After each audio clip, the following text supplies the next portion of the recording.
Hensley, you've been eating dirt. Hmm? No, dirt is not good.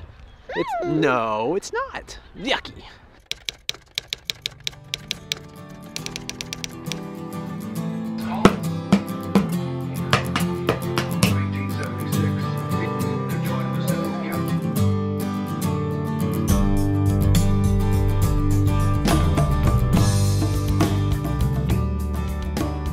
On our way to Gettysburg, Pennsylvania. We got all prepared this morning and even watched a documentary on Gettysburg on the History Channel. It's about an hour, a little over an hour drive from where we're staying. So we're multitasking. Hensley's napping. She naps in the car, I get ready in the car, and it gets us out the door.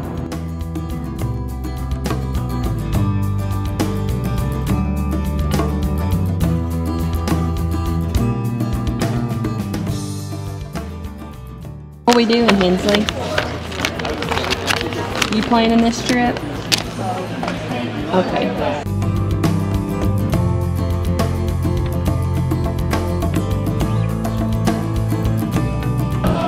See the big cannon, Hensley?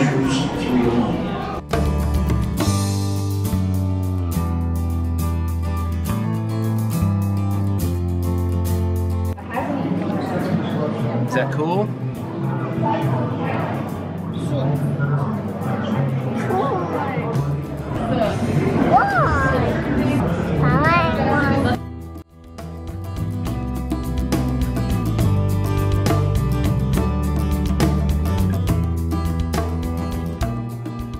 It's crazy to think about all the houses divided. You have, you know, sometimes in-laws, sometimes fathers and sons, and it's just crazy to think about.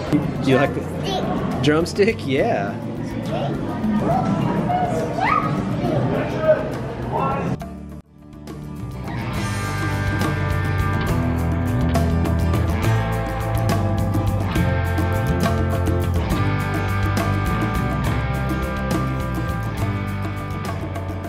You have to think about the people who were living here that were in the middle of all the crossfire, so it was showing like bedposts of their beds and clocks with bullet holes in them.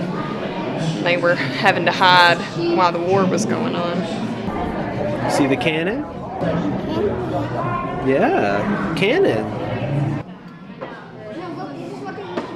Marissa's, of course, always interested in the medical side of what goes on at these things. Yeah, things are a little different now than they used to be. It's amazing how far we've come in the medical field, or how intuitive they had to be on a battlefield. It's actually pretty impressive.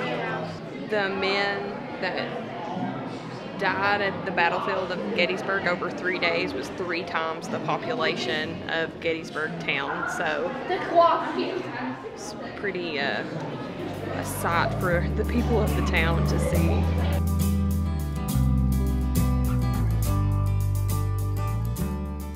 So these are faces representing the 51,000 casualties of Gettysburg. It was the bloodiest battle in American history. And casualties mean killed, wounded, or captured.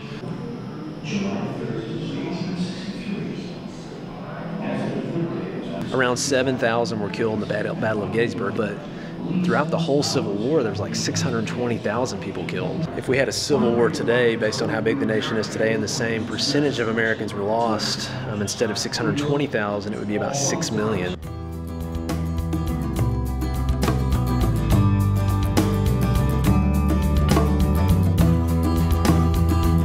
Lincoln was shot just 5 days after the Civil War ended.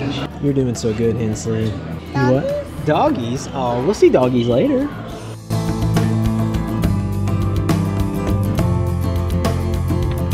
Movie? You gonna watch a movie? A TV? Are you gonna see cannons?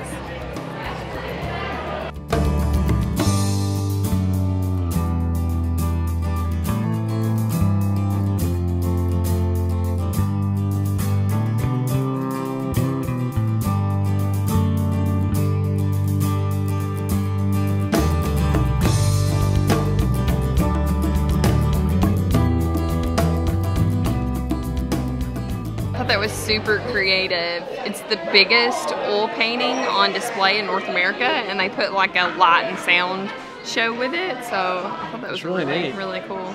The painting was 370 something feet wide, and it was 40 something feet tall, so it was huge. It was painted in 1884 by a French artist, right? By like 20. Oh, well, yeah, not one guy, but still took them months, I know, with the whole team.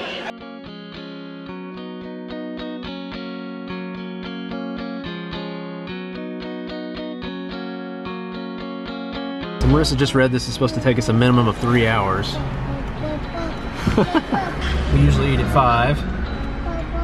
So far we've been at this lot for about 10 minutes. So that's a third of our allotted time.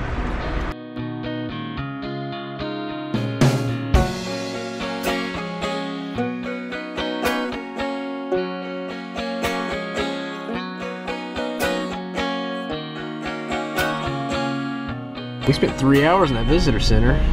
That was I didn't even realize it. There was a lot to see. That was a record for us, by far.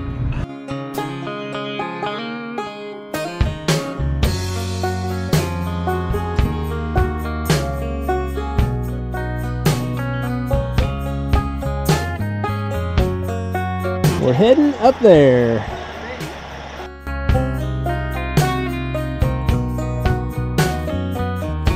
Dwight D. Eisenhower's farmhouse and barn out there. Him and his wife lived there until he bought this farm because he loved history and he would take people on tours of the battlefield.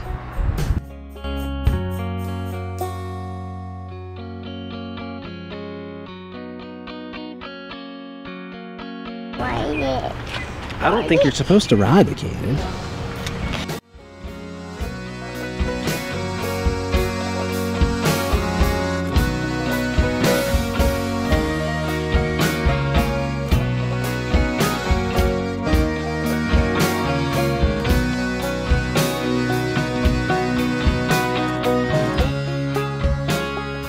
This is Little Round Top. It's a very strategic point in the battle. The North seized this on the second day of battle, and they kept it throughout the rest of the battle. And having the high ground was one of the key reasons the North was able to push back the South in the Battle of Gettysburg.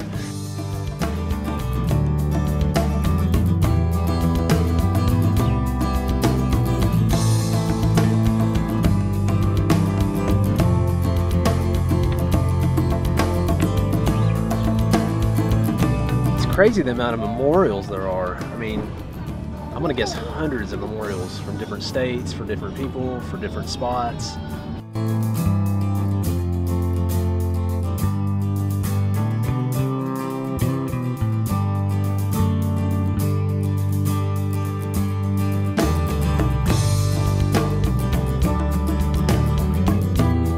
This spot is high water mark. It's the climactic finale of the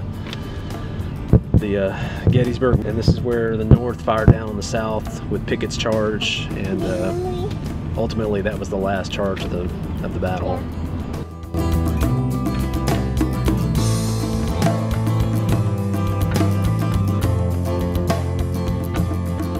The cemetery has about 3,500 Union soldiers and about 6,000 U.S. servicemen buried here, and about half of the Union soldiers from the Gettysburg War are unknown. This is Lincoln's Gettysburg Address Memorial. It's about 300 yards past this here, where he gave his Gettysburg Address.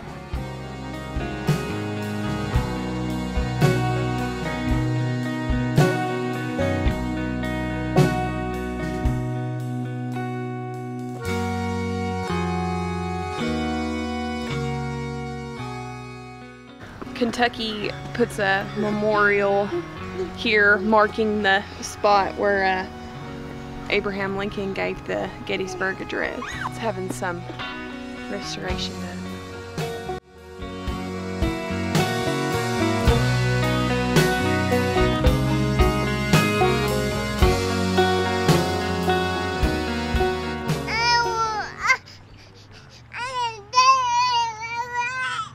I think she's done.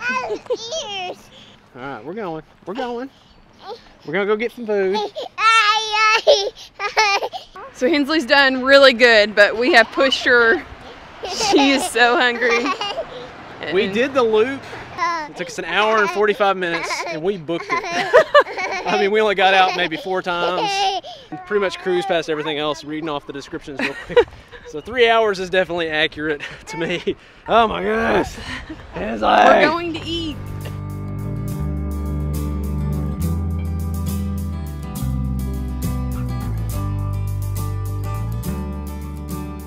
Well, this wasn't our first choice of places to eat. First one we went to was closed, and we don't know why. We've got a pretty good habit of picking out places that are closed. So after that was closed, we basically just chose the first thing we could find that we knew she would eat.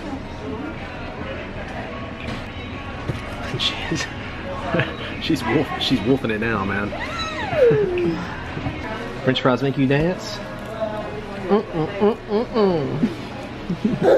She's all or nothing. Like when she's in a good mood, she's up here, she's dancing, she's singing, but man, if she's hungry or doesn't get what she wants, We're tired. bored. Now she might have gotten the eating habits from me, I'm gonna admit that. But the highs and the lows might have come from somebody else.